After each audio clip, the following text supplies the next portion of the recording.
اس لیے گمراہیاں اس درجے کی پھیل رہی ہیں، اور بہت سے اپنے آپ کو مسلمان کہنے والے ان چیزوں کو بھیجتے ہیں اور ان تک بھی پہنچاتے ہیں جن کے متعلق انہیں اندازہ ہوتا ہے کہ شاید اس کو 4 آدمی سنتے ہیں۔ ہمیں ہر روز ایک قادیانیوں کا، ایک اہل تشیع کا، ایک غامدی صاحب کا، اور ایک آدھ یہ 4-5 کلپس ڈیلی آتے ہیں، صبح اٹھتے ہیں تو پتہ ہوتا ہے، اور کبھی کبھی کوئی 1 آدھ منٹ کا ہوا تو سن لیا، وگرنہ اس میں اب کون سر دے۔ اس لیے ان ساری گمراہیوں میں ایک اصل یہ ہے کہ اپنے بزرگوں پر اعتماد اٹھا دینا۔ 1500 سال میں اس آیت کا مطلب جو میں سمجھا ہوں کوئی نہیں سمجھا۔ سیدھی سادی بات، نہ کوئی کتاب، نہ کوئی حوالہ، نہ یہ کہ میں نے کس سے پڑھا ہے، نہ یہ کہ استادوں نے کیا سمجھایا ہے۔ سیدھی سادی عقل کی بات، احمقانہ باتیں عقل کے نام پہ، اور اسے کچھ پتہ نہیں ہے کہ لکھا کیا ہے اور اس کا ترجمہ کیا ہے۔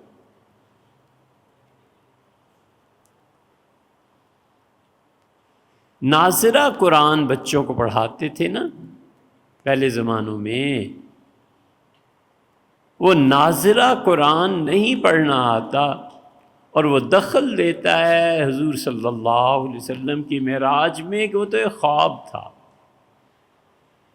ناظرہ قرآن نہیں پڑھنا آتا اور وہ دخل دیتا ہے سود حلال ہے یا حرام۔ اسے ناظرہ قرآن نہیں پڑھنا آتا اور وہ دخل دیتا ہے اس بات پہ کہ طلاق اور نکاح کے مسائل کیا ہیں اور وراثت کیسے ملتی ہے۔ اس کی کوالیفیکیشن اتنی ہے۔ اس لیے گمراہی کی بنیاد یہاں سے پڑتی ہے کہ تم اس کی پوری تقریر سن لو، کسی کتاب کا حوالہ نہیں، کسی مستند شخصیت کا حوالہ نہیں، کچھ نہیں۔ وہ کہے گا میری سمجھ میں یہ آتا ہے، میری سمجھ میں یہ آتا ہے۔ امیر المومنین سیدنا علی رضی اللہ عنہ تشریف لے جا رہے تھے، ایک مسجد میں انہوں نے نماز پڑھی اور خاموشی سے جب چلنے لگے تو انہوں نے آواز سنی کہ ایک آدمی نے درس قرآن شروع کیا اور لوگوں کو دعوت دینے لگا کہ میرا درس سنو۔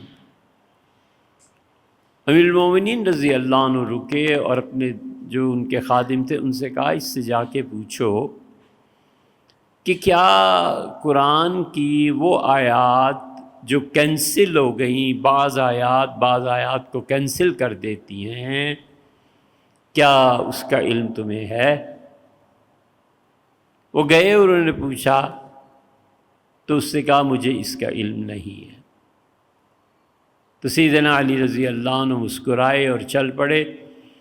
انہوں نے کہا یہ لوگوں کو یہ نہیں کہہ رہا کہ قرآن سنو، یہ کہتا ہے کہ مجھے پہچانو میں کتنا بڑا صاحب علم۔ خاموشی سے تشریف لے گئے۔ اس سے اس سے کوئی پوچھے کہ تم جو عقیدے کی مباحث کر رہے ہو، تم جو عقائد اور اعمال میں دخل دے رہے ہو، تو حضرت یہ تو بتائیں آپ نے کہیں سے تفسیر پڑھی ہے، کچھ پڑھا ہے؟ اسے ناظرہ نہیں پڑھنا آتا اور قرآن کی دعوت دے۔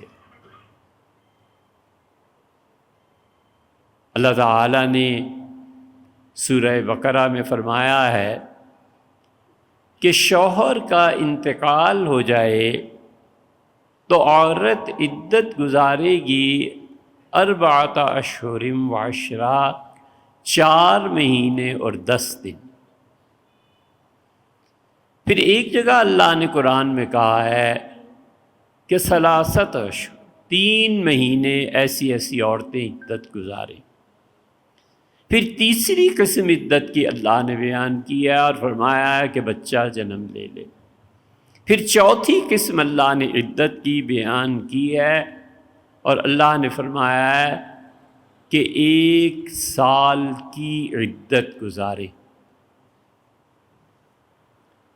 پوری امت اس بات پر متفق ہے کہ 1 سال کی عدت یہ آیت کریمہ اللہ نے نازل فرمائی تھی، اور بعد میں جب اللہ نے خود ہی 4 مہینے 10 دن اور 3 مہینے اور بچے کی ولادت کے ساری چیزیں کر دیں تو وہ 1 سال کی عدت کینسل ہو گئی۔ اب یہ جتنے کہتے ہیں کہ قرآن میں نسخ نہیں ہے، ان سے کوئی پوچھے کہ حضرت یہ جو آیا ہے کہ 1 سال کی عدت گزارے، اس کے کیا معانی ہیں؟ جو کہے گا سو عقل سے کہے گا، اس کے پیچھے کتاب و سنت کی کوئی دلیل نہیں۔ اس لیے بچوں پوری تقریر بھی سن لو، عقل کے لچھے ہیں، عقل کی باتیں ہیں، عقل میں یہ آتا ہے، عقل میں یہ نہیں آتا۔ خدا آج تک کسی کی عقل میں آیا ہے؟ اللہ جو کہتا ہے کہ یؤمنون بالغیب، اور وہ غیب پر ایمان رکھتے ہیں، تو اگر ساری چیزیں مشاہدے سے سمجھ آنے والی ہوں تو عالم غیب تو اڑ گیا نا بیچ میں سے۔ یہ سب گمراہی ہے۔ سیدنا علی رضی اللہ عنہ جو فرمایا کہ لوگوں مجھے پہچانو میں کون۔ اس لیے امت میں پچھلے لوگوں سے کٹ جانا یہ گمراہی کا بہت بڑا موقع اور اڈا ہے۔ بس 2 صدی، 3 صدی، 4 اور 5 میں لوگ کیا کہتے رہے؟ مجھے اس سے کوئی بحث نہیں ہے، مجھے تو بس عقل سے بحث ہے کہ یہ ہے قرآن کا مطلب۔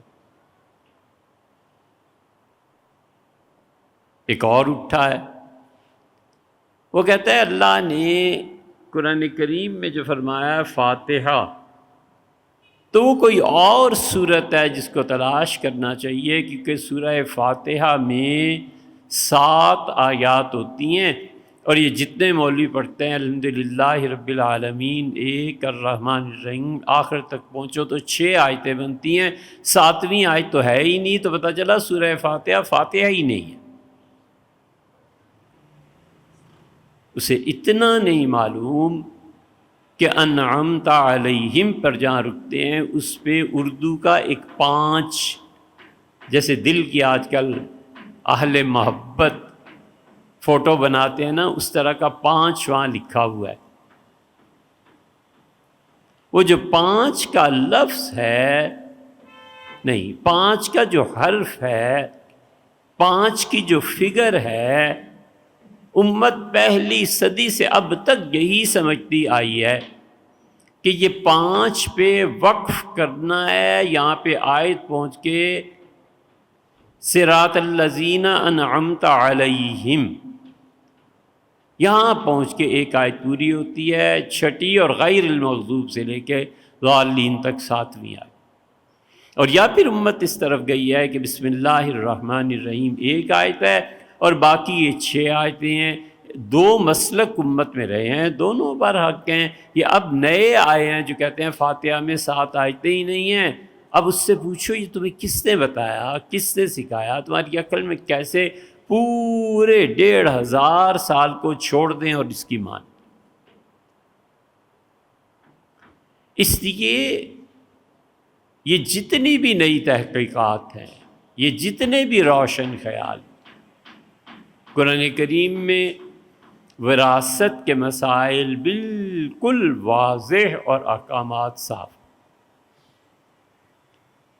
کروڑوں لوگ مرے، حضرت رسالت مآب صلی اللہ علیہ وسلم کے دور سے لے کے اب تک کروڑوں لوگ دنیا سے گئے اور کروڑوں وراثتیں تقسیم ہوئیں۔ اب یہ غامدی صاحب کا ایک نیا آیا ہے کہ وراثت میں یہاں سے آج تک قرآن کے اس مسئلے کو کوئی حل نہیں کر سکا، میں نے کیا۔ یہ سنو بچوں، تمہیں اندازہ ہو، یہ جھک مارتے رہیں۔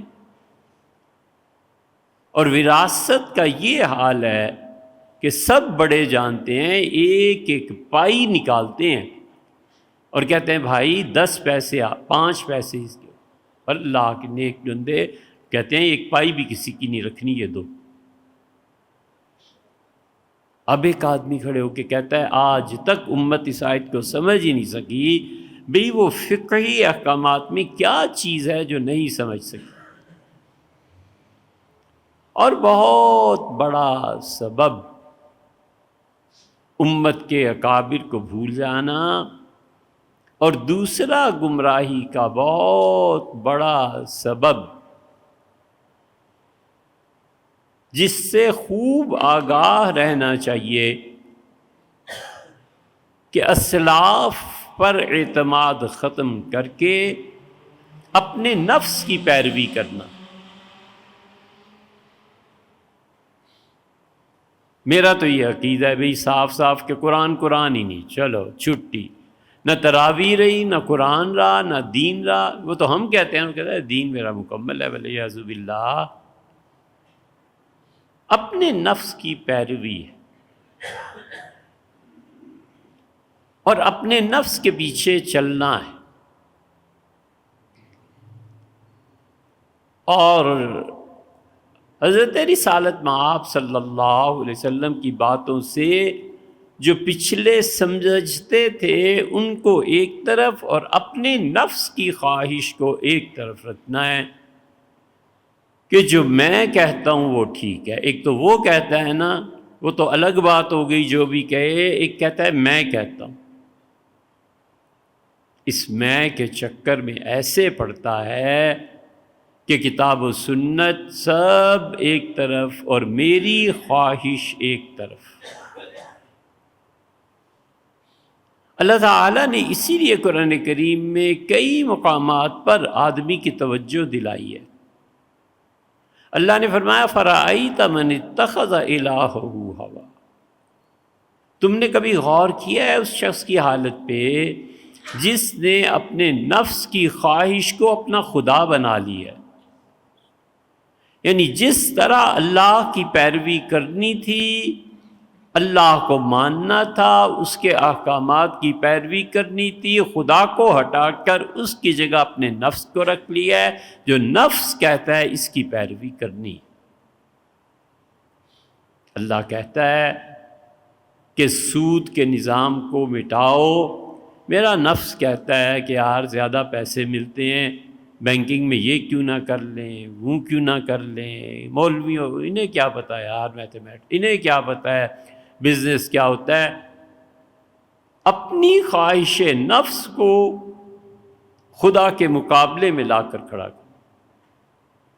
اسی لیے ایک جگہ تو اللہ نے سخت بات ارشاد فرمایا تم نے اس آدمی کو دیکھا ہے جو اپنے نفس کی پیروی کرتا ہے، وَأَضَلَّهُ اللَّهُ عَلَىٰ عِلْمٍ، اور علم کے باوجود خدا اسے گمراہی پہ چھوڑ دیتا ہے۔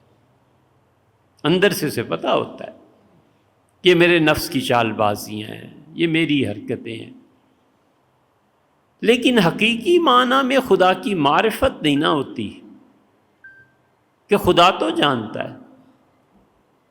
اسی لیے اللہ تعالیٰ فرماتے ہیں أَلَمْ يَعْلَمْ بِأَنَّ اللَّهَ يَرَىٰ، کیا اسے اس حقیقت کی خبر نہیں ہے کہ اس کا پروردگار دیکھ رہا ہے۔ جس شخص کو خدا کا خوف ہوتا ہے اور وہ یہ جانتا ہے کہ اللہ دیکھ رہا ہے، اس کی ہمت نہیں پڑتی کہ خدا کی بات کو رد کر سکے، والعیاذ باللہ، لیکن اس کا نفس غالب رہتا ہے۔